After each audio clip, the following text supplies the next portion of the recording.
Good morning, everybody. Happy Wednesday. It's the day after 4th of July. I hope everybody is well adjusted, had a great couple days, long weekend, ready to attack the work week. I held off my work week for one extra day because this guy right here, Captain Tony Buffo, called me Monday night and said, I only have one client on Wednesday. Would you like to come fishing with us? We're going to do some trolling. We're going to do a few different things. And I never pass up a chance to go fishing with my buddy. So thanks, Boof. Anytime, Matt. You know you're welcome on this boat. It's our Just first. let me know when you want to come. It's our first time out together this season, and we're joined by Tony. This is his first time on a Night of Lake. Not the first walleye he caught. Tony, tell me again. You're from Connecticut, right? I'm from Connecticut, yeah. He's up here vacationing with his wife, and he came out fishing with Tony today. Booked it way back in January, so this wasn't a last minute thing. He's been looking forward to this. Yeah, for sure. A Night of Lake didn't disappoint, but on the same hand, it gave you just enough again today to keep you coming back. We started out in shallow throwing hammer rigs. Yep. With limited success. No walleyes. We caught a couple other fish, caught a couple panfish. You caught a giant pumpkin seed. It was a dinner plate. It was I've ever caught. Yeah, enormous. Another one of the famous Night of Lake giant sunfish. So then Tony said, okay, well let's stay with the same program, but we weren't doing anything casting, and there was no drift. And you can still see right now we have a little bit of a ripple out of the northwest, but this morning it was still. So he put the trolling motor down, and we started pulling those same hammer harnesses out along the edge of the weeds, over the top, and we had a little bit of success, but not a walleye. Just panfish. Yep.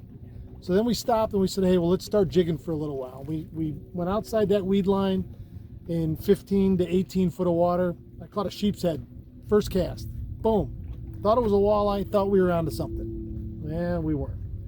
So we jigged for a little while longer. We didn't do anything else there. And Tony said, come on, let's go make a run and we'll troll. So we put trolling rods down. We didn't even have a full spread in the water yet. And we had a 5.5 color lead core that Tony was hand jerking as we were trolling. And that got bit, within 5 minutes. Yeah. Easy within 5 minutes. Easy. And had, tell me again, you ended up with 3 or 4 doing that? 3 at least. 3. And 3 of the 4 keepers we hand have in the box were on that technique. One particular rod. Yeah. And so if people out there don't know what that means, in the old days, guys used to jerk copper line out here in the old days. All we did was we put the 5.5 colors of copper out on the business end of the, not copper, lead core. The business end of your lead core, how long of a lead do you have on that? Okay, on the front end, I have a 14-pound fluorocarbon 25-foot lead, and then to the lure, I have a 10-pound fluorocarbon with a rod length lead.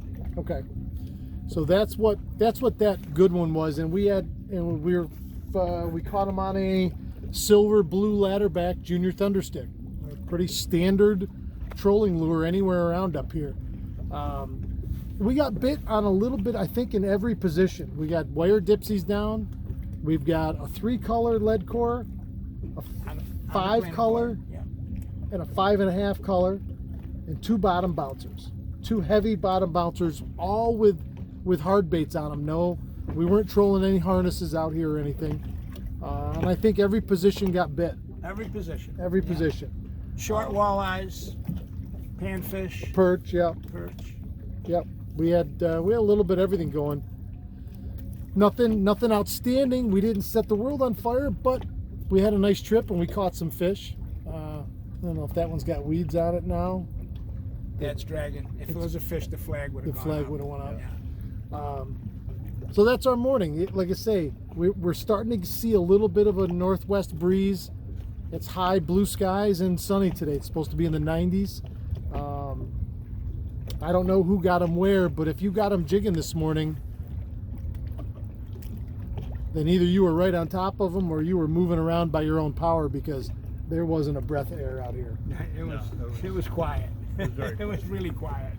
If you were going to jig today, if you said that's all you had with you and you were just going to jig on a day where there's very little or no wind, is there anything special you do? Do you do it vertically? If I had a group that wanted to strictly jig, didn't want to troll, then after the no success in the 15 to 18 to 20 feet, it clearly would have been time to go out and fish the ledges, 30 to 35 ledge, along the buoy line, 121, 123, Okay.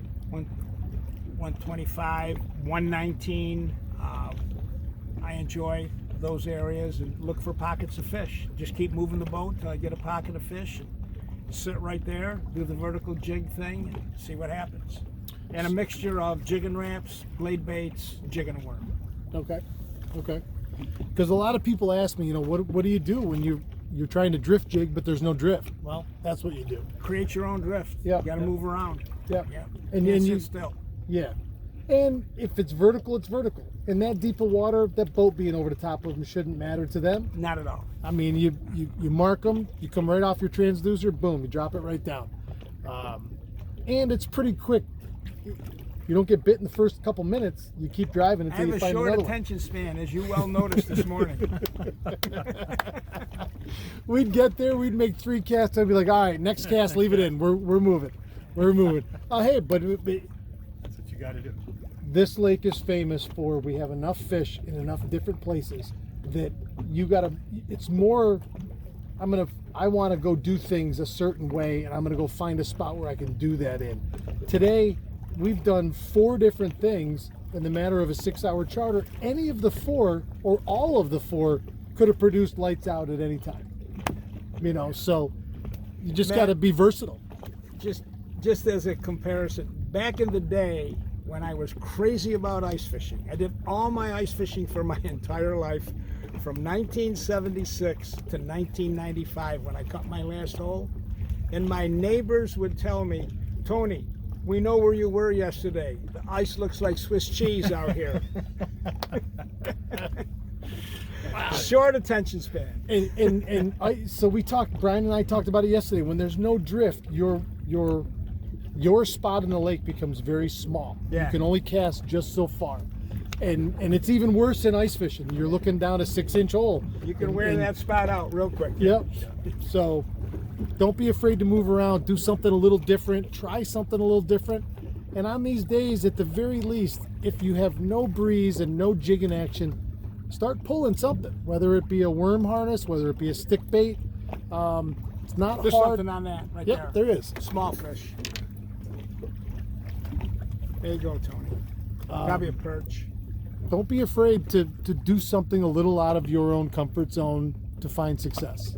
So, all right, that'll do it for us for today. Short and sweet. Boof, as always. Thank such a you for the pleasure. accommodation. Such a pleasure. Tony, my pleasure meeting you. Yeah. As well. My Tony- pleasure meeting you. Tony was absolutely excited to do the YouTube This is the thing. guy you want to go with. You So want at to come the out end for of a all while. my YouTubes, we do a little thing called keep your tip up, and we go just like this. So I'll do it on 3. Okay. We'll all 3 of us will do it. So 1, 2, 3. Keep your tip up. up. Have a great day.